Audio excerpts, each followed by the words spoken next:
같습니다. 또 이렇게 연합 예배로 예배당 안에서 모인 것은 참 오랜만에 이렇게 모이고 있는 것 같습니다. 서로 많이 보고 싶으셨을 것이고 또 이렇게 함께하는 시간이 너무 귀할 텐데 우리 한번 우리 서로를 향해서 이렇게 얼굴 바라보고 눈 마주쳐가면서 우리 한번 격려의 박수 한번 해드리도록 하겠습니다.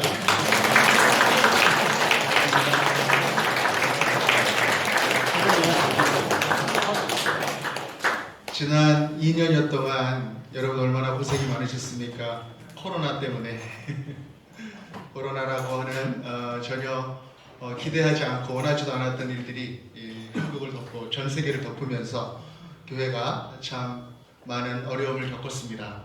그러나 그 과정 속에서 또 교회의 민낯도 많이 드러났습니다. 우리가 하나님을 사랑하고 이웃을 사랑하는 어떤 그러한 가르침과 믿음을 가지고 살아가지만 또 우리가 이 시대에 서로 함께 살아가는 이웃들을 사랑하는 그 사랑의 모습을 우리가 잘 보였는지, 정말 힘들고 어려울 때에 예수 믿는 사람들은 다르구나 이런 이야기들을 우리가 들으면서 살았었는지를 우리가 한번 또 생각해 보게 되는 것이죠.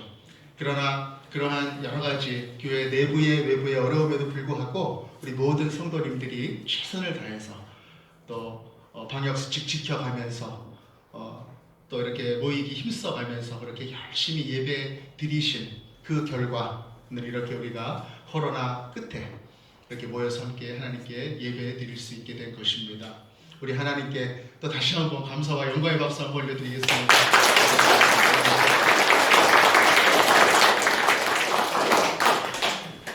코로나가 지난 시즌을 우리가 포스트 코로나라고 하는데 코로나가 지나 함께 모여있는 이 자리에 우리 하나님께서는 우리를 바라보시면서 어떤 마음을 품고 계시는가, 무엇을 우리에게 말씀하고 계시는가, 우리가 그것을 겸손하게 우리가 여쭤보면서 하나님의 마음을 구하면서 오늘 함께 예배드리고 말씀 나누기를 소망합니다. 오늘은 부르심 따라서 라고 하는 제목으로 하나님의 말씀 함께 나누도록 하겠습니다. 기독 동신회는 우리나라에 복음이 들어온 선교사가 들어온 1885년 아펜젤러 선교사와 언더우드 선교사가 우리나라에 온 그 해로부터 정확하게 11년 후에 1896년에 일본인 자비량 선교사 노리마츠의 조선 도착으로부터 시작된 이런 모임입니다. 그 전에 또 영국에서 또 자비량 선교사였던 브랜드라고 하는 그런 선교사의 일본 도착과 일본 선교가 먼저 있었던 것이죠.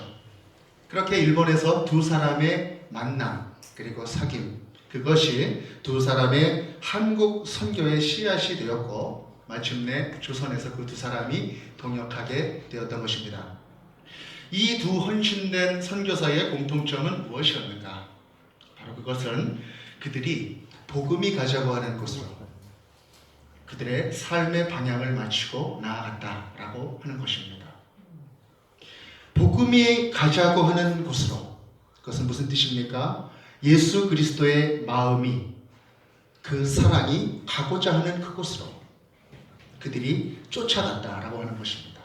성령께서 이끄시는 그곳으로 그들이 따라갔다. 그들이 좌고우면하지 않고 성령께서 이끄시는 그곳으로 결단하고 나아갔다라고 하는 뜻입니다. 한국과 일본이 선교 전략적으로 좋은 국가였기 때문에 그들이 한국행, 일본행을 결정했던 것이 아닙니다. 간혹 이 시대의 선교사들 중에는 선교하기 좋은 나라고 현지 네트워크도 잘 돼 있고 애들 교육도 잘 시킬 수 있기 때문에 그 선교지를 선택하는 경우도 간혹 있지만 이 두 선교사의 경우는 전혀 그렇지 않았다는 것입니다. 선교하기도 어렵고 아무것도 보장이 되어 있지도 않고 언어도 모르고 현지 기반도 아무것도 없었지만 오직 하나님의 마음이, 그 복음이 그곳을 향하고 있었기 때문에 그 결정을 내리고 그곳으로 달려갔었다라고 하는 것입니다. 오늘 우리가 읽은 사도행전의 이 말씀도 복음이 가고자 하는 곳으로 담대히 나아갔던 그러한 사람들의 이야기입니다. 바로 사도 바울의 2차 전도 여행 중에 있었던 일들의 기록입니다. 사도 바울은 1차 선교 여행 때는 비교적 익숙한 지역을 다녔습니다.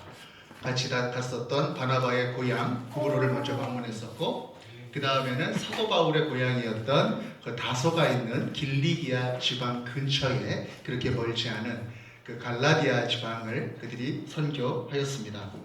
그 다음에 돌아와서 2차 선교 여행을 갈 때에는 그들이 갈라디아 지방, 먼저 방문했었던 그 지방을 중심으로 선교를 했습니다. 그곳에서 많은 전도의 열매를 거두었죠. 그래서 사도행전 16장 5절에 보니 여러 교회가 믿음이 더 굳건해지고 수가 날마다 늘어났다, 이렇게 기록을 하고 있습니다.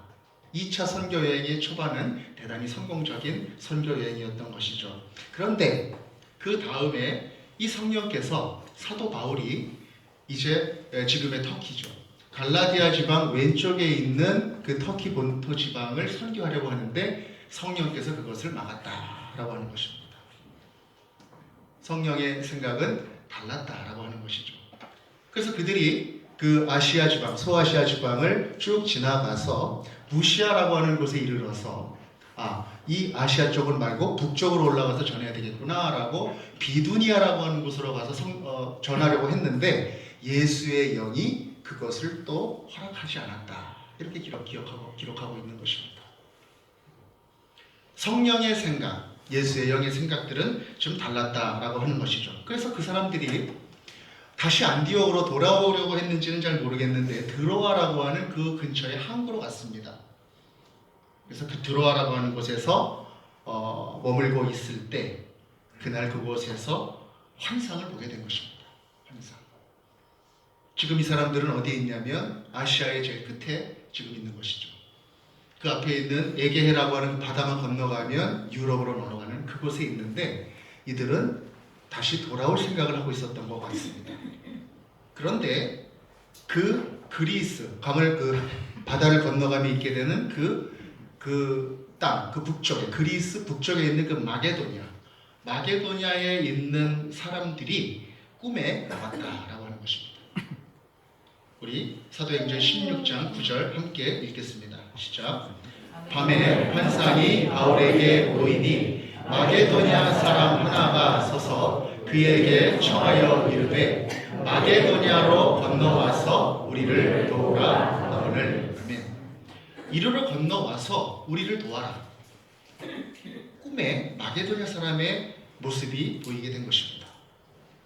복음이 없는 곳에서 신음하고 있는 그 사람들의 모습, 그 사람들의 얼굴이 보이고 그들의 마음이 느껴지게 된 것이죠. 그 일이 있고 나서 이 사도 바울은 그 환상에 대해서 깊이 생각할 때에 이것은 하나님께서, 성령께서 우리를 저 땅으로 인도하시는 것이다, 이렇게 굳게 믿었던 것입니다. 우리 사도행전 16장 10절 말씀 또 같이 한번 읽겠습니다. 시작.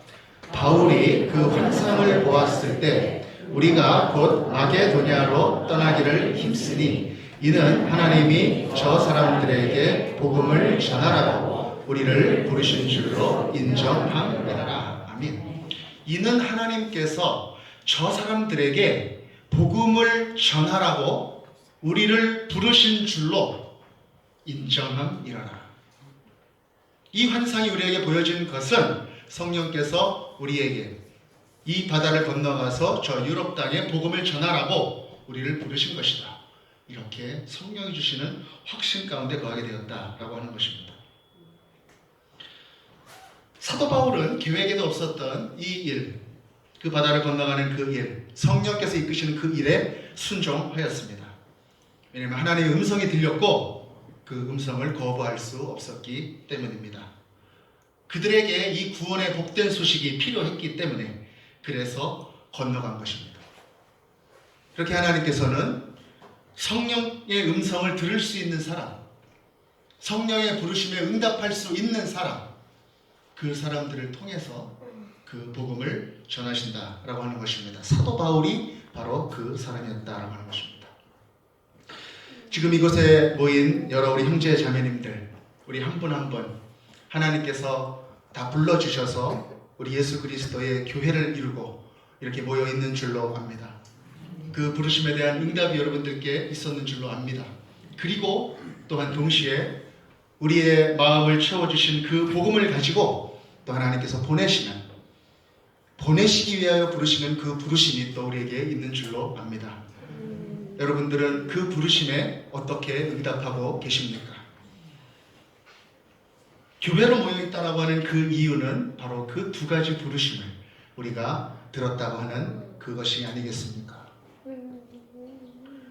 브랜드 선교사도 이 부르심을 들었던 사람이었습니다. 그는 아시다시피 영국 캠브리지 출신의 인재였고 그 안에 있는 펜브럭이라고 하는 대학에서 신학 공부를 하였습니다. 그리고 3, 4년 정도로 여겨지는데 형제 모임에 참석하여서 그들과 교제하였습니다.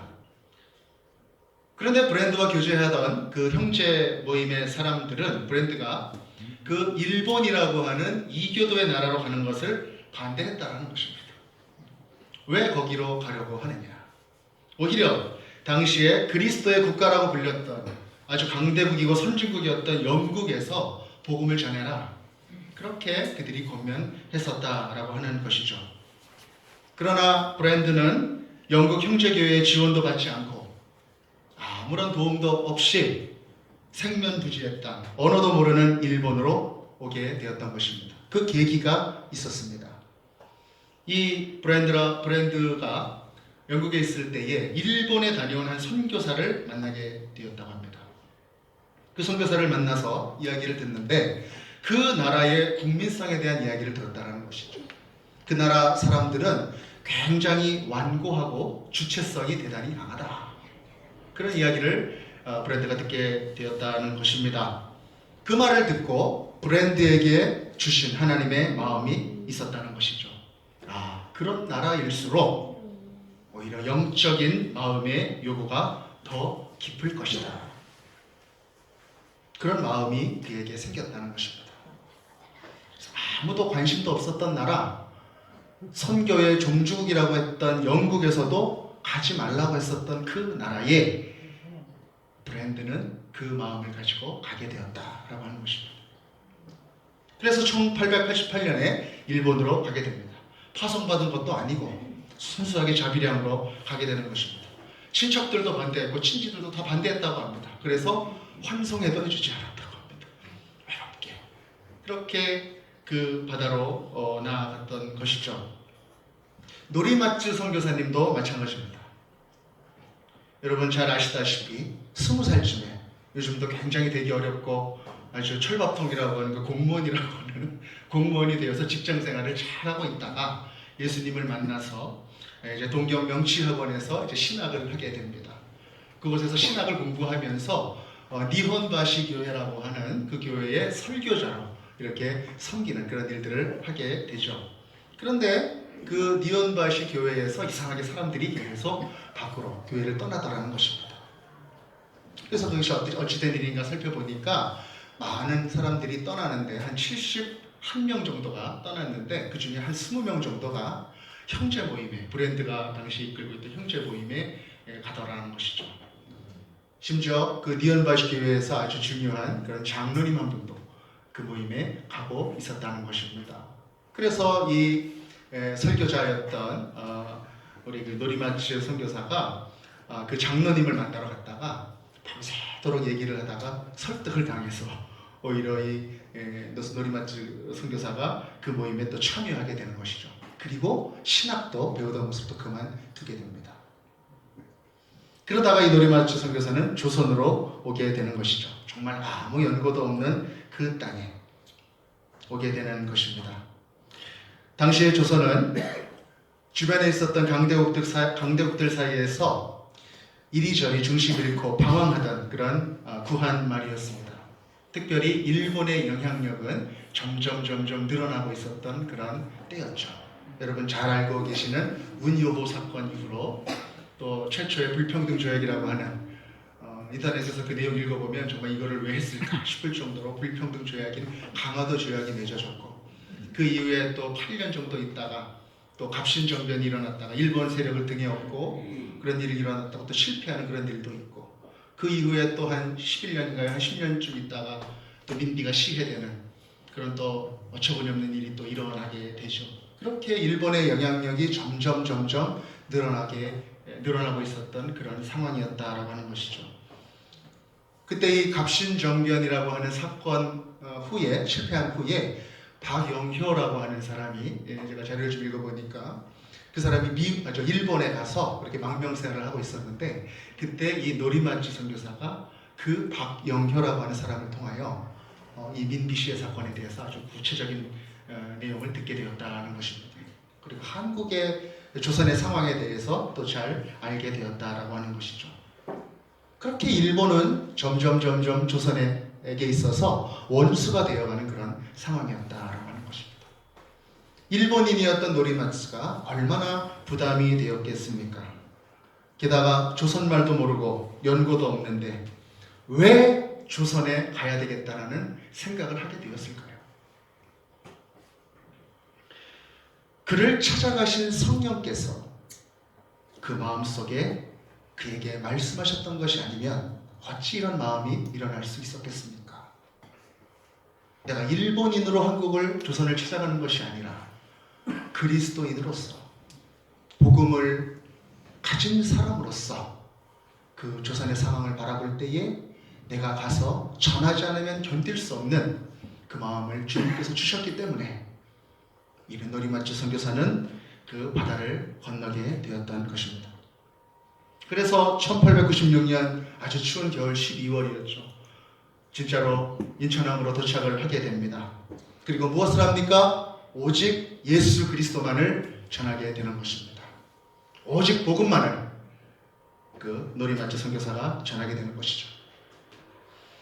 당시 11년 전에 먼저 도착해 있었던 장로교와 감리교 선교사들은 자신을 보내주었던 그 나라들의 교단의 지원을 받아서 열심히 또 선교를 하고 있었습니다. 또 한국에서는 고위층들과의 그 연결과 네트워크를 통해서 병원과 학교를 지어주면서 또 열려진 그 길로 또 열심히 선교를 하였습니다. 당시에 또 영국 성공회에서도 조선에 들어오게 되었고, 또 호주에서도 한 장로교가 들어오게 되었고, 또 침례교의 한 부분도 또 한국에 들어와서 선교를 하게 되었습니다. 이 거대한 성령님이 이끄시는 이 복음의 물결 가운데 정말 속칭 맨 땅에 헤딩하는 그러한 식으로 한국을 찾은, 조선을 찾은 노리마치 선교사도 예수 그리스도의 맡기신 복음을 힘있게 이 나라에서 전하게 되었던 것입니다.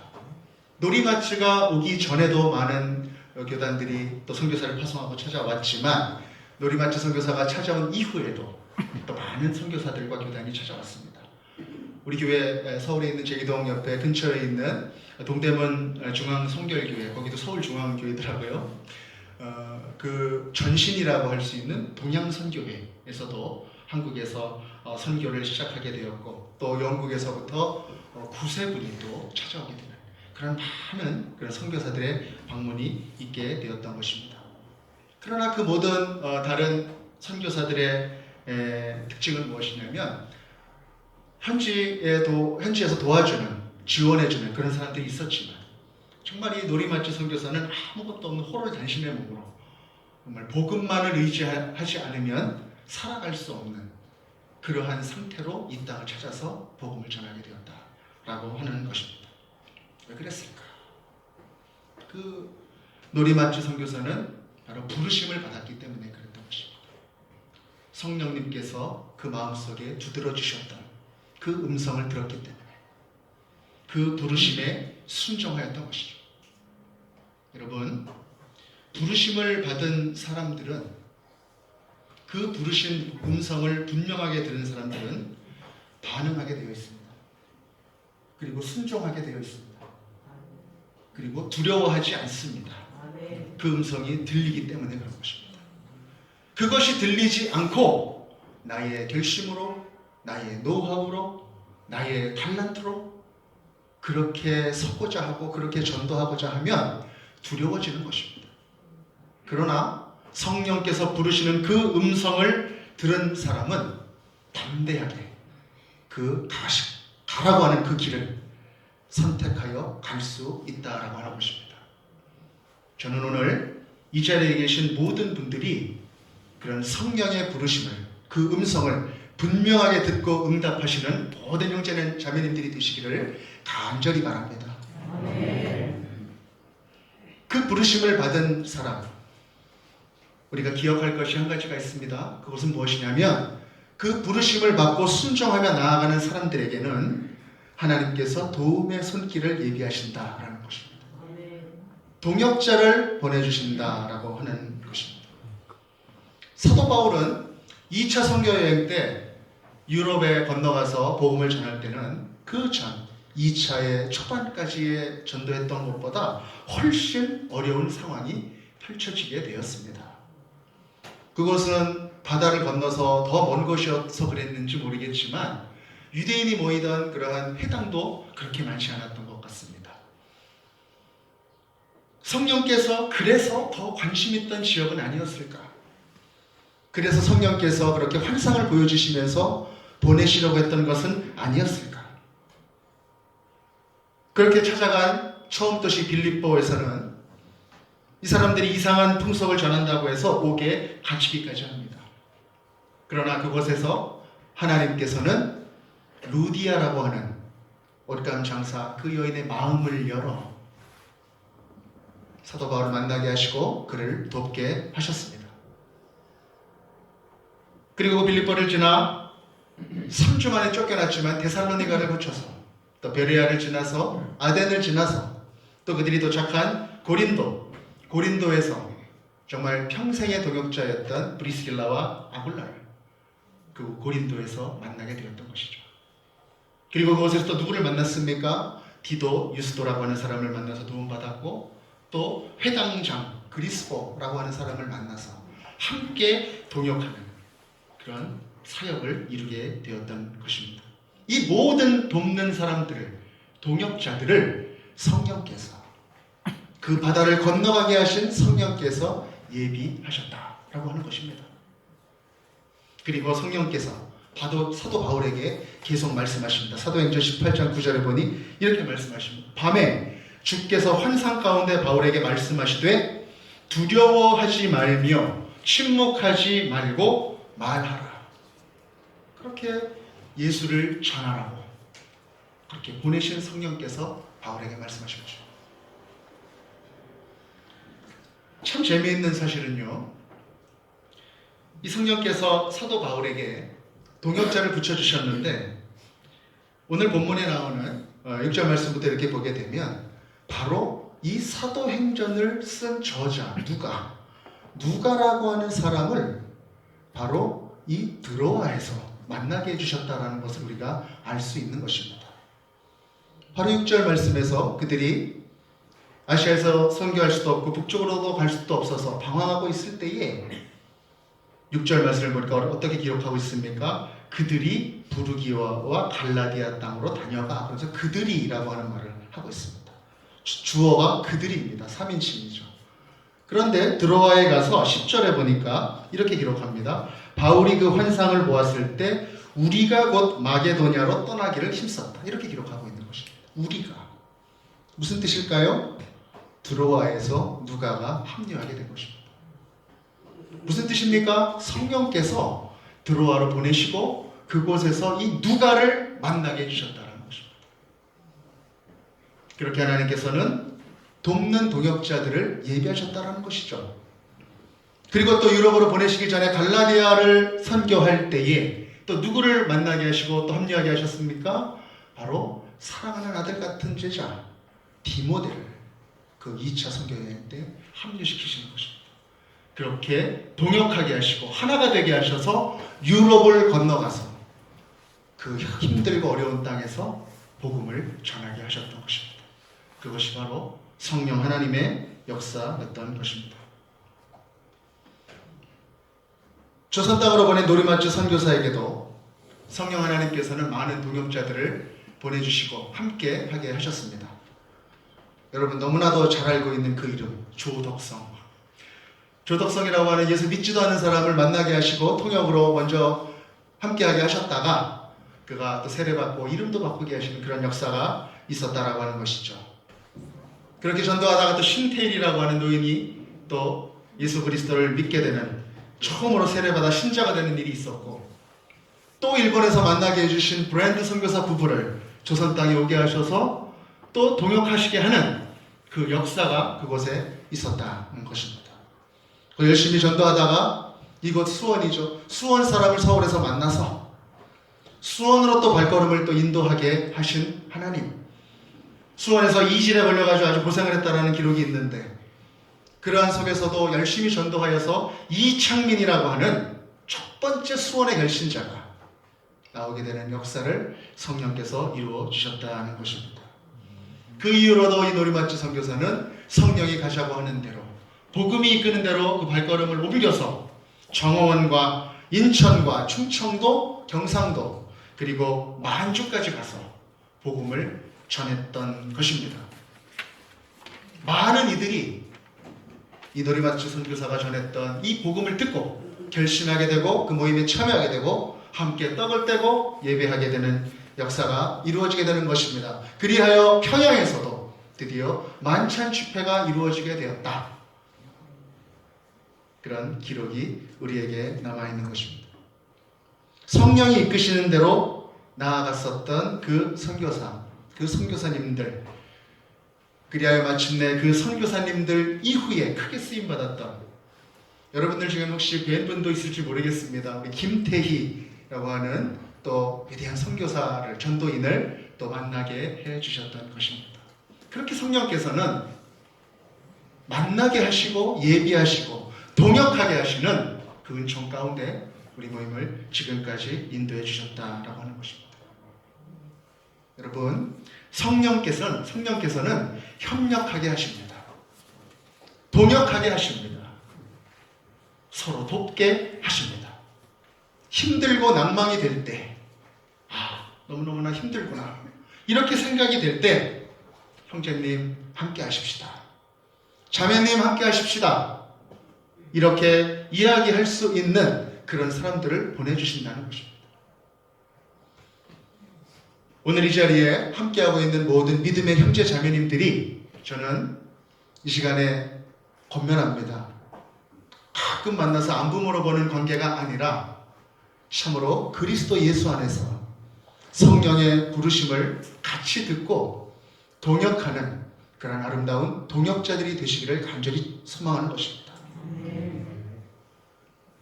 그 복음의 동역자들, 우리가 한 마음으로 우리를 지금까지 인도하신 성령님을 바라볼 수 있다면, 성령님께서 하나가 되게 하시는 그 마음으로 우리가 동역자가 되어 복음이 가고자 하는 길로 함께 나아가게 될 것을 굳게 믿는 것입니다.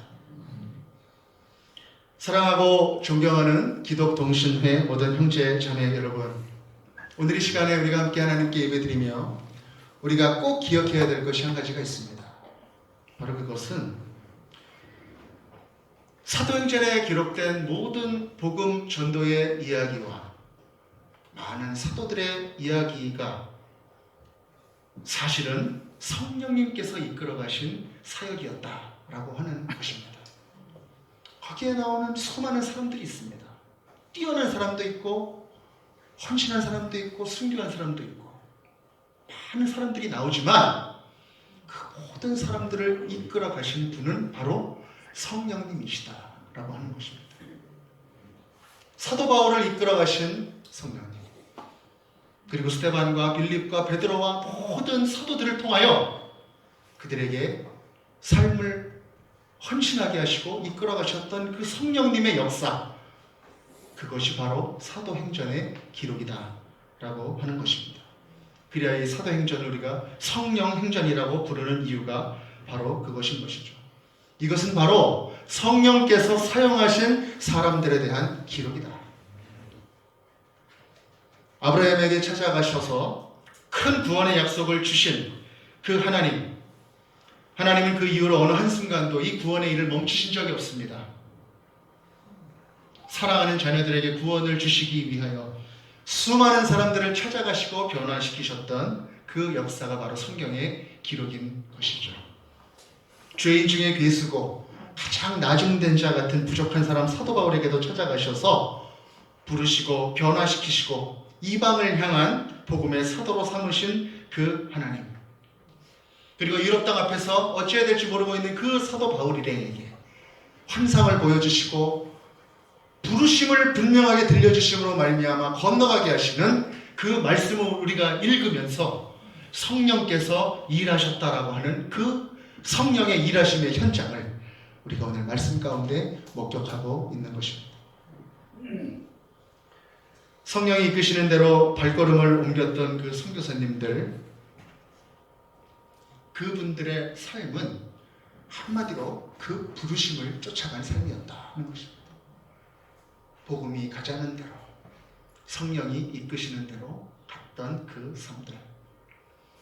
지금 이 자리에 있는 우리 자랑스러운 선교사님들의 후배들이신 우리 기독동신회 형제님들, 자매님들의 삶은 어떠십니까?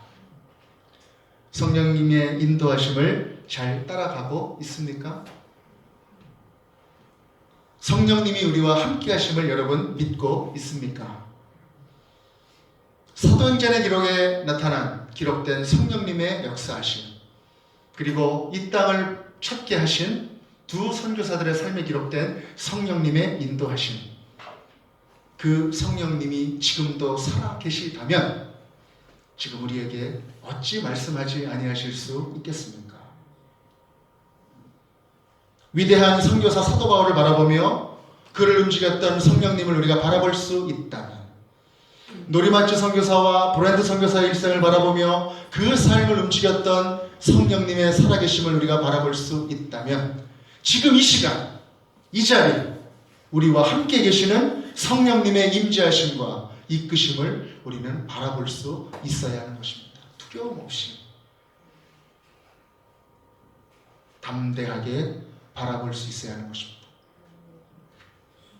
그래서 19세기의 마게도냐였던 조상 땅을 밝게 하셨던 그 성령님께서 이 시대에 우리를 통하여 어느 땅을 밝게 하실지, 어느 영혼을 찾아가게 하시는지 우리가 성령님의 부르심을 청정하며 나아가야 한다는 것입니다. 브랜드 선교사님은 돌아가셨습니다. 노리마츠 선교사님도 돌아가셨습니다. 그들의 두 무덤 중에 하나는 지금 캠브리지 교회에 하나가 있고, 또 하나는 지금 우리가 예배드리고 있는 이 수원 동신교회 옆에 그 무덤이 있습니다. 그분들은 지금 하늘나라에서 영원한 생명을 누리고 계십니다.